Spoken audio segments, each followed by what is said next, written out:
then we have to break it down two different ways. Break it down two different ways. And on this, because you had asked me that before, I actually clarified it on this iteration of it. So every single time I get feedback from you guys, we change the quizzes just a little bit to make it clearer and easier. Okay? All right. Any more issues arise? Okay.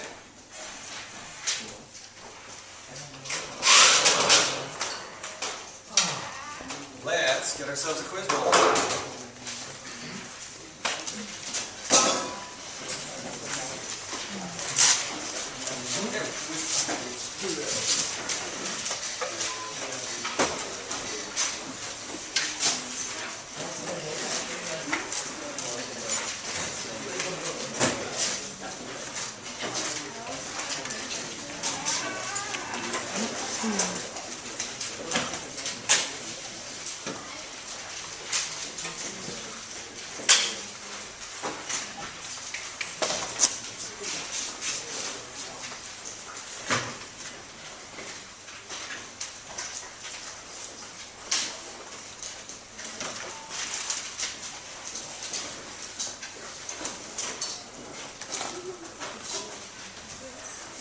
Okay, a couple of really simple assets.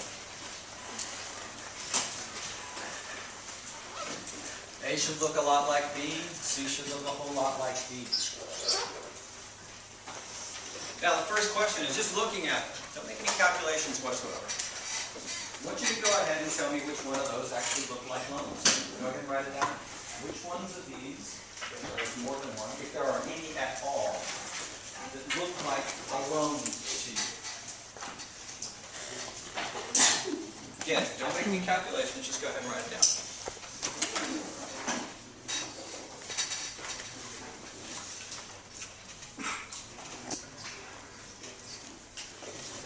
still in the very carefully copied question stage on a lot of these here.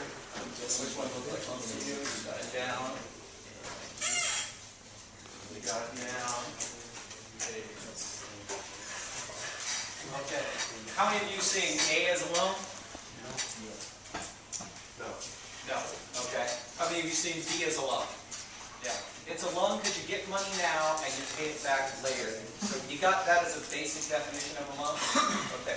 Now the other way you can think about is it a loan or not is just go ahead and add the two numbers up together. All right. When you add them up together, what you're doing is you're implicitly saying that the time value of money is 0. And if you end up with a number which is greater than 0, you know it's quote-unquote an investment. If you end up with a number that's less than 0, it's quote-unquote a loan.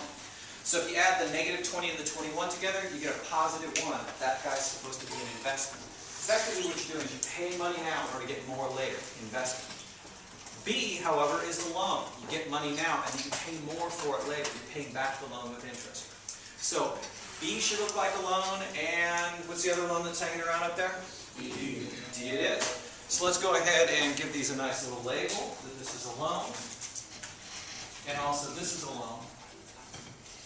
And effectively what we've done there is we've identified those by some other criteria that you already know. So we're going to do a couple of regression checks here.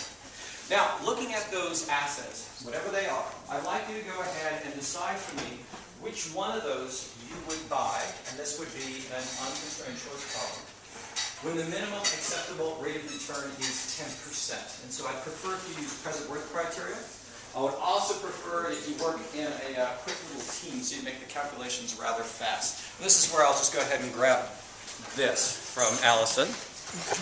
Yes.